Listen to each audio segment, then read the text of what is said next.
ক্লাসে আমরা কি করব, ক্লাস 10-এর যে টেস্ট পেপার এবিটিএ সেইটা পেজ নাম্বার 79 জীবন বিজ্ঞানের সেট 2 এর যে প্রশ্নগুলো করব এবং উত্তরগুলো আমি সাথে সাথে বলবো। তো তোমরা কি করবে, উত্তরগুলো লিখে নিতে পারো খাতায় অথবা বইতে।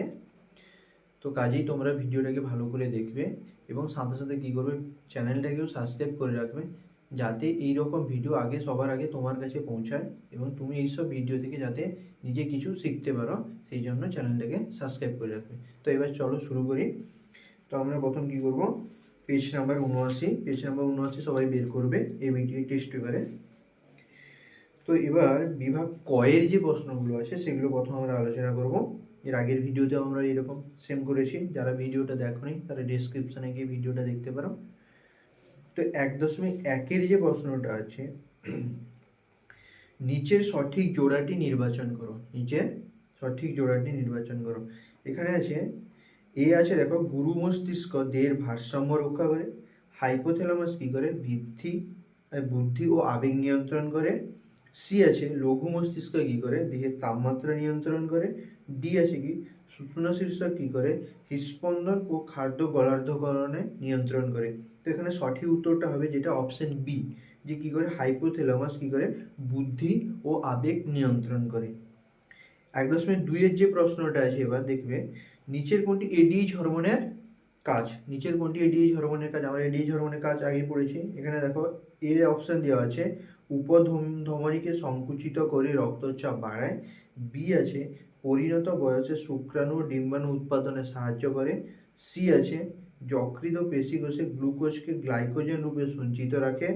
ডি আছে স্নায়ুতন্ত্রের বিকাশ ঘটায় ও স্বাভাবিক ক্রিয়া বজায় রাখে।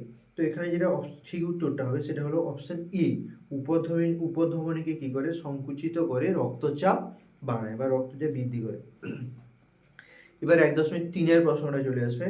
1.3-এর যে প্রশ্নটা আছে, নিচের কোনটি অক্সানের গঠন সংক্রান্ত বৈশিষ্ট্য নয়। এবার আমরা অপশানগুলো কি আছে দেখে নেব। অপশান এ আছে র্যানভিয়ারের পর্ব, বি আছে কি মায়োলিন শীট, সি আছে কি নিজল দানা, ডি আছে সোয়ান কোষ। আমাদের বলছে নিচের কোনটি অক্সানের গঠন সংক্রান্ত বৈশিষ্ট্য নয়, তাহলে এটা কি হবে, যেখানে দেখবে র্যানভিয়ারের পর্ব অক্সানের গঠনে থাকে। তারপরে কি আছে মায়োলিন শীটও থাকে, সোয়ান কোষও থাকে, শুধু থাকে না কি নিজল দানা, কি থাকে না নিজল দানা। তাহলে এখানে উত্তরটা হবে কি নিজল দানা। লাস্ট আছে 1.4-এর যে প্রশ্নটা আছে, দেখো, অ্যামাইটোসিস কোষ বিভাজনের সঠিক বৈশিষ্ট্যাদি শনাক্ত করো। অপশানগুলো দিয়ে আছে, দেখো, এর দিকে অপশান দেওয়া আছে যৌন জননকারী জীবের জনন মাতৃকোষে ঘটে। বি আছে এটিকে পরোক্ষ বিভাজন বলা হয়। সি আছে ক্রোমোজোম ও বেমতন্তু গঠিত হয়। ডি আছে ক্রোমোজোম ও বেমতন্তু গঠিত হয় না। এখানে উত্তরটা কি হবে, ক্রোমোজোম ও বেমতন্তু গঠিত হয় না। অ্যামাইটোসিস কোষ বিভাজনের সঠিক বৈশিষ্ট্য কি, ক্রোমোজোম ও বেমতন্তু গঠিত হয় না। তারপরে 1.5-এ চলে আসবে, তোমরা কস্তম্ভ আর খস্তম্ভ মেলাতে বলেছে। তোমরা দেখো যেটা আছে সিএসএফ মানে তোমার সেরিব্রো স্পাইনাল ফ্লুইড, এটা দিয়ে বলেছে। দেখো এটা কোনটা হবে বলো তো, এটা হবে অভিঘাত শোষক রূপে কাজ করে, মানে 3 দেখে এটা হবে অভিঘাত শোষক রূপে কাজ করে। এবার দেখো বি আছে, দেখো মেনিনজেস কি হবে, মেনিনজেস দেখো হবে কেন্দ্রীয় স্নায়ুতন্ত্রকে যান্ত্রিক আঘাত থেকে রক্ষা করে। কে রক্ষা করে, মেনিনজেস। এবার দেখো সি আছে, দেখো নিউরোগ্লিয়া কি হবে, নিউরোগ্লিয়া 2 নম্বরটা হবে মায়োলিন আবরণী গঠনে সাহায্য করে। তারপরে 1.6-এ চলে আসো। 1.6 যেটা আছে, সঠিক জোড়াটি নির্বাচন করো এবং লেখো। এটা এটা দেওয়া আছে, দেখো, বহু বিভাজন কি হাইড্রা, খণ্ডীভবন দেওয়া আছে স্পাইরোগাইরা, সি দেওয়া আছে পুনরুৎপাদন প্রাণ, ডি আছে কোরাকোদমা প্ল্যানেরিয়া। আমরা জানি পুনরুৎপাদন পদ্ধতিকে বংশবিস্তার করে প্ল্যানেরিয়া। তারপরে দেখো বহু বিভাজন হাইড্রা, একে কি আছে খণ্ডীভবন স্পাইরোগাইরা। তাহলে এখানে সঠিক উত্তরটা কি হবে, খণ্ডীভবন স্পাইরোগাইরা। কোনটা দেখা যায়, খণ্ডীভবন দেখা যায়। তারপরে 1.7-এর যে প্রশ্নটা আছে, গিনিপিগের ক্ষেত্রে দ্বিসংকর জননের F2 জনুতে বড় বি ছোট বি, বড় আর ছোট আর ও বড় বি বড় আর জিনোটাইপ দুটির উৎপন্ন গ্যামেটের অনুপাত কি হবে? উৎপন্ন গ্যামেট কি গ্যামেট উৎপন্ন হবে? অনুপাত দেওয়া আছে A2:1, বি এ আছে 2:1 আছে, A2:1, তারপর আছে দেখো বি আছে 4:1, সি আছে 1:2 আর এ আছে 1:1। তাহলে একটু বোর্ডে করে নেবো এটা। দেখো কি আছে, বড় বি ছোট বি বড় আর ছোট আর, এবার উৎপন্ন গ্যামেটে আর একটা কি বলেছে, বি বি বড় বি বড় বি বড় আর বড় আর। তাহলে এখানে যদি আমি দেখি কি কি হবে, এখানে যদি আমি দেখি গ্যামেট দেখি দিদি, বড় বি বড় আর একটা হবে, বড় বি বড় আর বড় বি ছোট আর ছোট বি বড় আর ছোট বি ছোট আর। আবার দেখো এইটাতে দেখো, আবার এটাতে গ্যামেট গুলো কি হবে দেখো, বড় বি বড় আর বড় বি বড় আর একটা কি আছে, একটা হবে কত, এখানে শুধু গ্যামেটটা কি হবে বলো তো, বড় বি বড় আর। তাহলে এখানে কটা আছে দেখো, বড় বি বড় আর বড় বি ছোট আর বড় বি ছোট বি বড় আর বড় বি ছোট আর। এখানে যদি শুধু বড় আর, তাহলে এখানে কি হচ্ছে, 4 হচ্ছে আর এটা 1 হচ্ছে, তাহলে কত হবে 4:1। তাহলে উত্তরটা কত হবে 4:1। তাহলে এখানে উত্তরটা কত হবে 4:1। তারপরে দেখে চলে আসো 1.8 যেটা আছে, মানুষের ক্ষেত্রে সঠিক জোড়াটি নির্বাচন করো। এ অপশনটা দেওয়া আছে, ডিম্বাণুর স্বাভাবিক ক্রোমোজোম বিন্যাস 22A যুক্ত XX, বি ডিম্বাণুর স্বাভাবিক ক্রোমোজোম বিন্যাস 22A যুক্ত Y, সি ডিম্বাণুর স্বাভাবিক ক্রোমোজোম বিন্যাস 22A যুক্ত X। আরেকটা আছে দেখো ডি আছে, ডিম্বাণুর স্বাভাবিক ক্রোমোজোম বিন্যাস 22A যুক্ত X। মানে ডিম্বাণু মানে যার দ্বিমাত্রিক হচ্ছে ক্রোমোজোম সংখ্যা কত হয় 44A যুক্ত এক্স এক্স। এটা যদি আমি অর্ধেক করি তাহলে কত হবে 22A যুক্ত এক্স, আর একটা কত হবে 22A যুক্ত এক্স।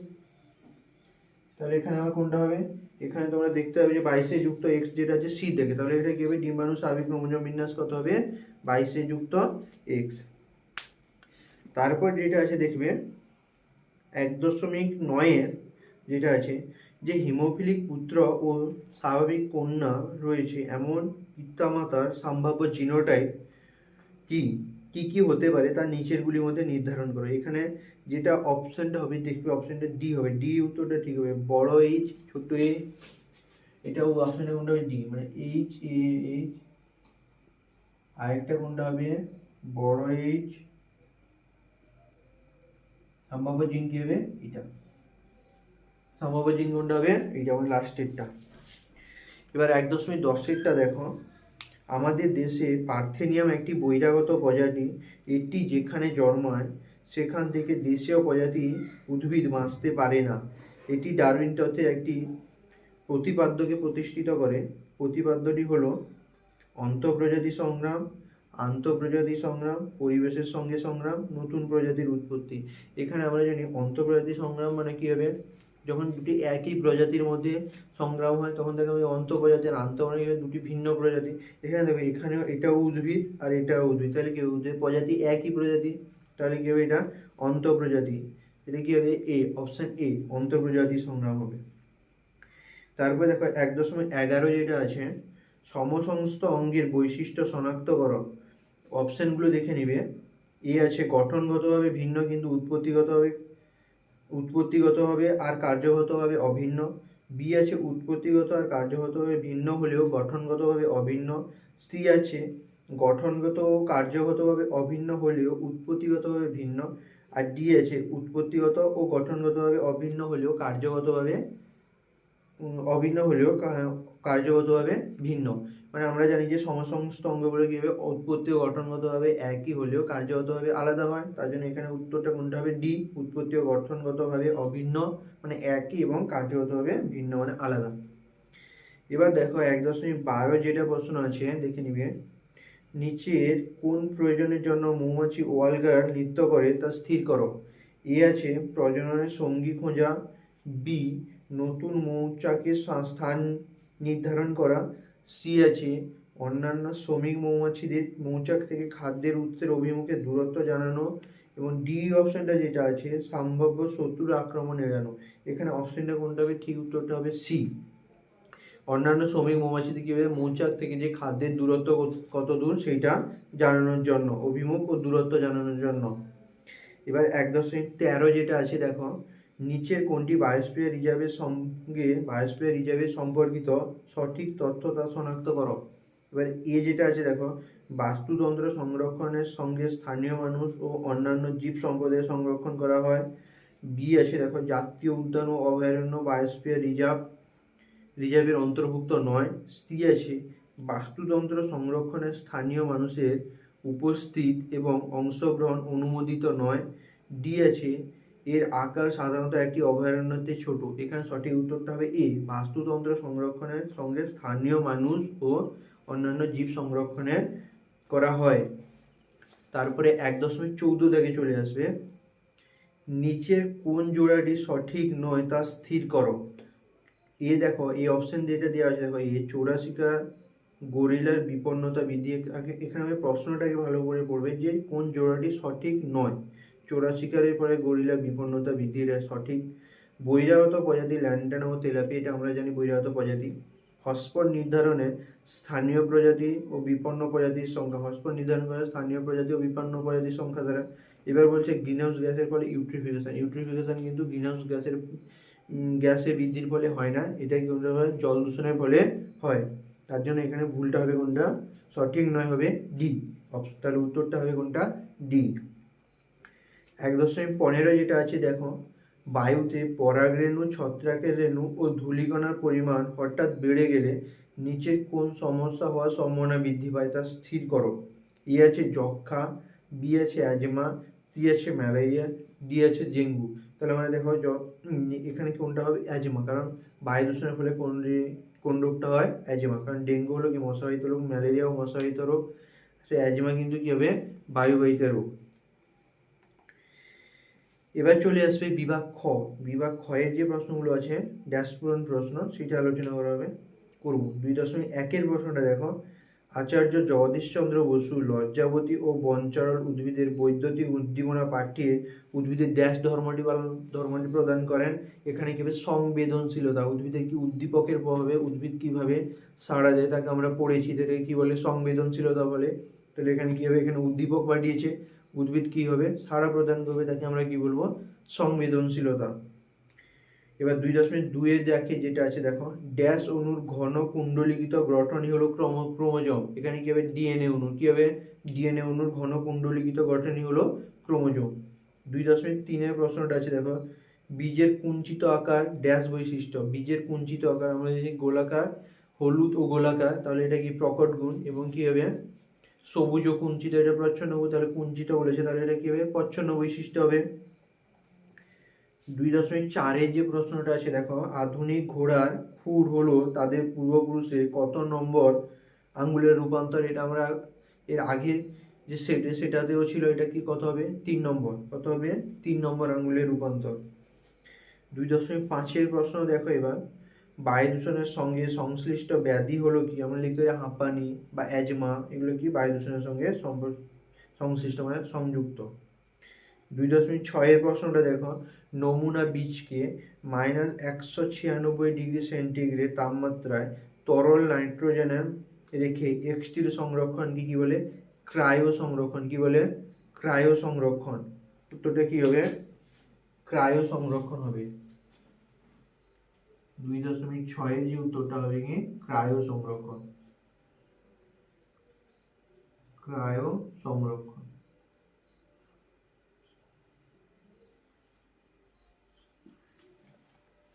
ক্রায়ো সংরক্ষণ। এরপরে চলে আসো, স্তম্ভ আর বিস্তম্ভ মেলাতে বলেছে দেখো। 2.13টা দেখো, প্রেস বায়োপিয়া। এটা কি বলেছে? প্রেস বায়োপিয়া। এটা কোনটা হবে বলতো? শীত দাগে হবে, নিকট দৃষ্টি ত্রুটিপূর্ণ। কি হবে? নিকট দৃষ্টি ত্রুটিপূর্ণ। 2.14 আছে দেখো, বৃদ্ধির কোষীয় বিভেদন দশা। বৃদ্ধি কোষীয় বিভেদন দশা কি হবে? কলা অঙ্গ ও তন্ত্র গঠন কি হবে? কলা অঙ্গ তন্ত্র গঠন মানে ডি। 2.15 আছে দেখো, কালো অমসৃণ লোমযুক্ত গিনিপিগের জিনোটাইপ। জিনোটাইপটা কি হবে? এ হবে, বড় বি ছোট বি বড় আর ছোট আর। তারপরে দেখো 2.16 যেটা আছে, ঘোড়ার বিবর্তন। ঘোড়ার বিবর্তনের সঙ্গে সম্পর্কিত কোনটা হবে? পায়ের আঙুলের সংখ্যা হ্রাস পেয়েছে। ঘোড়ার পূর্বপুরুষদের যদি দেখি, তাদের থেকে এখনকার ঘোড়ার যে ইতিহাস থাকে আর পায়ের আঙুলগুলো হ্রাস পেয়েছে। তারপরে দেখো জলাভূমি। জলাভূমি কি হবে? এখানে বিটা হবে, ভূগর্ভস্থ জলের পুনর্নবীকরণ, সেটা কি হবে? জলাভূমি। লাস্ট যেটা আছে 2.18, ক্রোমোজোমকে বেমতন্তুর সঙ্গে যুক্ত করে কি হবে? ক্রোমোজোমকে বেমতন্তুর সঙ্গে যুক্ত করে সেন্ট্রোমিয়ার কি হবে? সেন্ট্রোমিয়ার কি হবে? ক্রোমোজোমকে বেমতন্তুর সঙ্গে যুক্ত করে সেন্ট্রোমিয়ার। তারপরে এই পাশে চলে আসবে একটি শব্দে এবং বা একটি বাক্যে উত্তর দিতে বলেছে।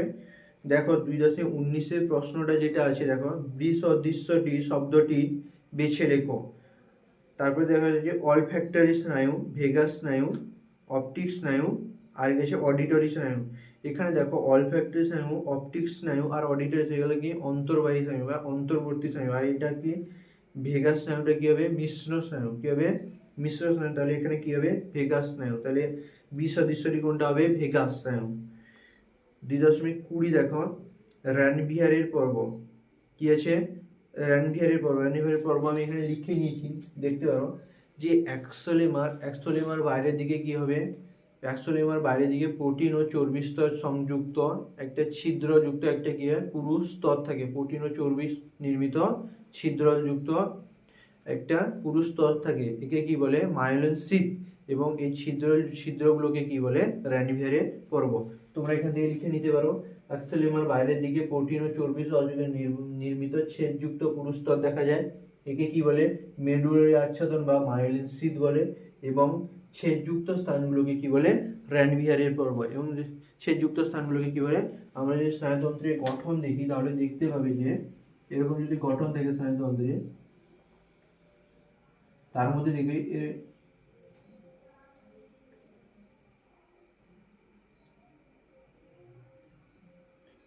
এরকম ছেদ থাকে। এই ছেদযুক্ত স্থানগুলো কি বলে? এগুলোকে বলে রানভিয়ারের পর্ব। কি থাকে এগুলো? রানভিয়ারের পর্ব। এগুলোকে বলে রানভিয়ারের পর্ব।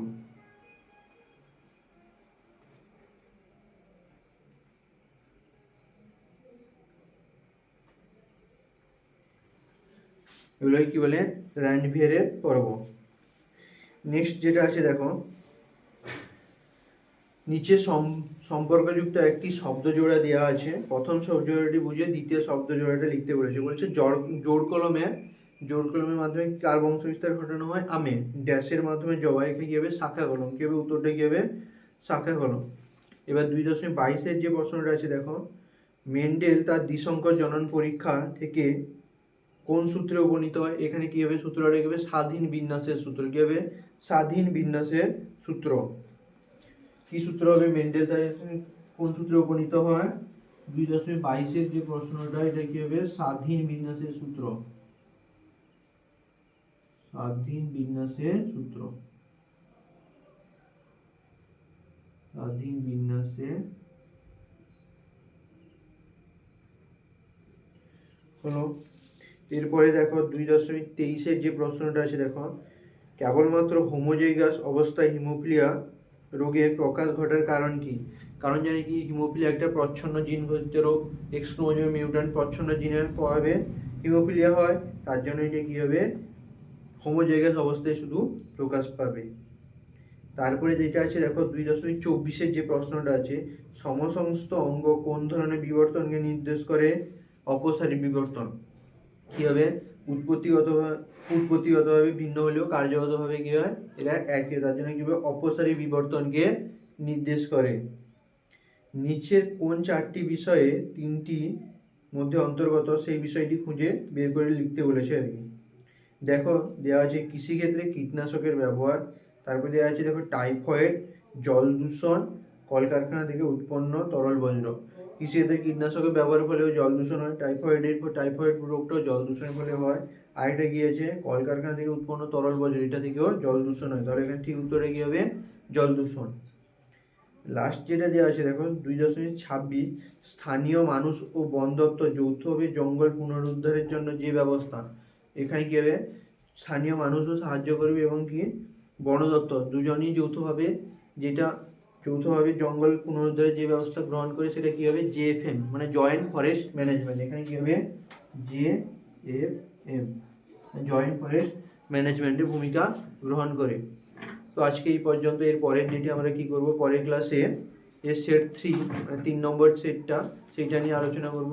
তো তোমরা যদি কোথাও কোনো বুঝতে অসুবিধা হয় তাহলে আমাকে কমেন্ট করে জানাতে পারো।